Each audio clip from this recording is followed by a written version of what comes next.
Good morning सगळ्यांना. आज मकर संक्रांतच्या सगळ्यांना खूप खूप शुभेच्छा. आणि दीदी आणि मी काढतोय रांगोळी. नंतर मम्मीला स्वयंपाकात केली थोडीशी मदत. दीदीनी मम्मीला भजी बनवण्यासाठी थोडा कांदा कापून दिला. आणि हे बघा माझ्या मम्मीची पुरणपोळी कशी टम फुगली आहे. नंतर मम्मीने आमच्या दोघींनाही पोळ्या बनवायला लावल्या. मम्मी बोलते शिक्षणासोबत स्वयंपाकही येणं खूप गरजेचं आहे. आणि मी पुरणपोळी बनवायला घेतली आणि खरंच खूप सुंदर झाली माझी पुरणपोळी. मम्मी सारखी माझीही पुरणपोळी फुगलेली बघून दीदीने पण पुरणपोळी बनवायला घेतली. आणि ही दीदीची पुरणपोळी, हिच्यात तर काही जीव नाहीये. दीदीचं तोंड बघून तर खूप हसायला येत होतं. फायनली आमचा स्वयंपाक झाला आणि मम्मीचं थोडं फोटोशूट करून घेतलं. आणि माझी मम्मी आणि मामी दोघे जण ओवसायला देवळात गेले आणि त्यांच्या मागे मागे आम्ही पण गेलो.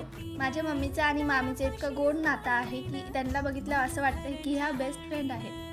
खरंच आज माझी मम्मी खूप सुंदर दिसत होती आणि सगळ्यांना तिळगुळ वाटत होती. तुम्ही पण तिळगुळ घ्या आणि गोड गोड बोला. Bye bye.